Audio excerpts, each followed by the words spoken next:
Hello, good morning, and welcome to Pajama Talks. I'm so glad you're here. I'm halfway here because the fact of the matter is our coffee maker is broken.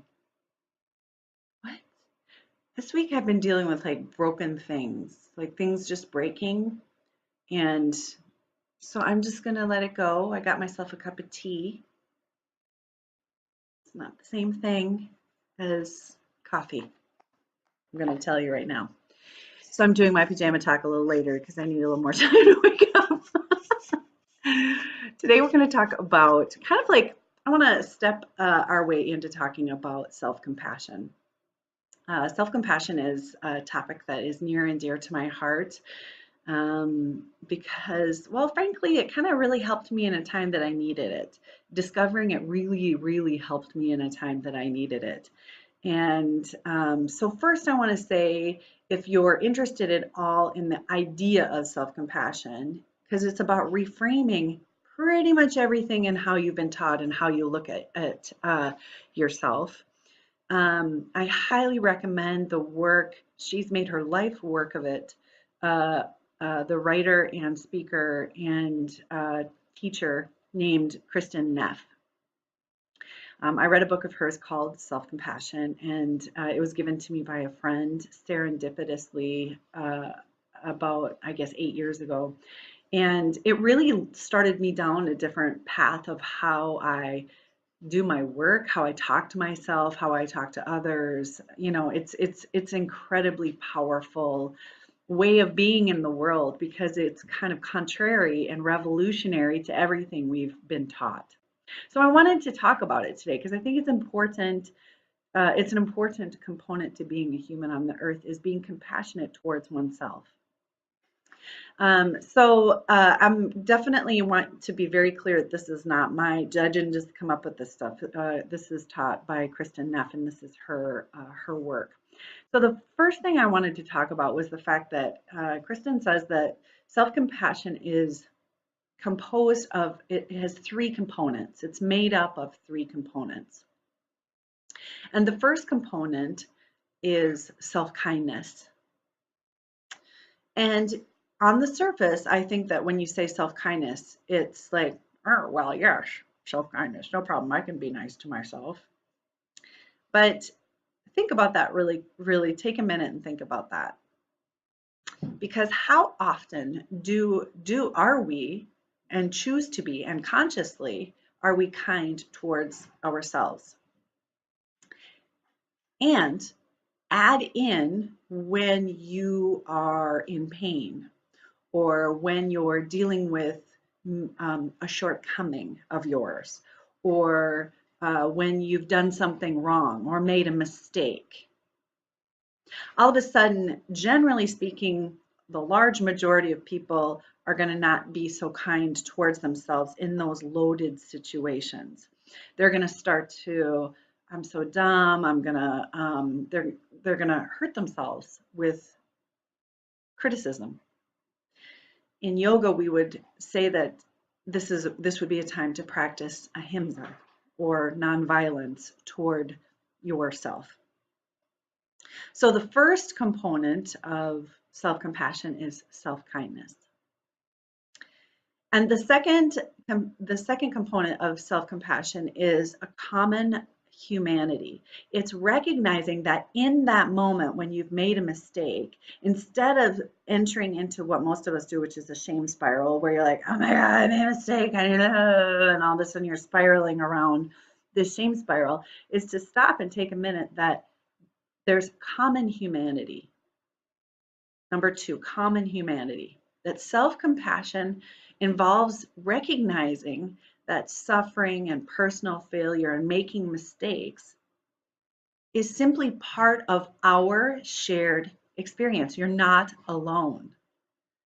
That everyone makes mistakes and everyone experiences these moments of personal shortcoming or pain or making mistakes.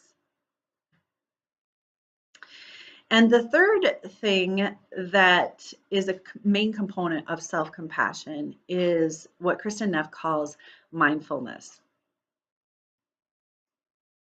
I would call it presence, simply because I would come at it from languaging from a yogic perspective. Um, but in that moment of making a mistake or uh, seeing that you're not perfect or that it's taking a balanced approach to those negative emotions that start you down a shame spiral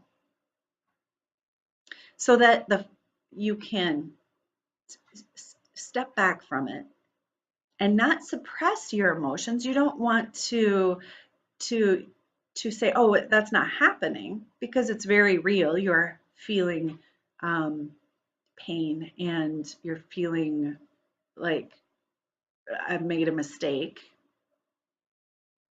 So you don't want to disregard your feelings. I feel this way, but you also don't want to let them take you on a ride.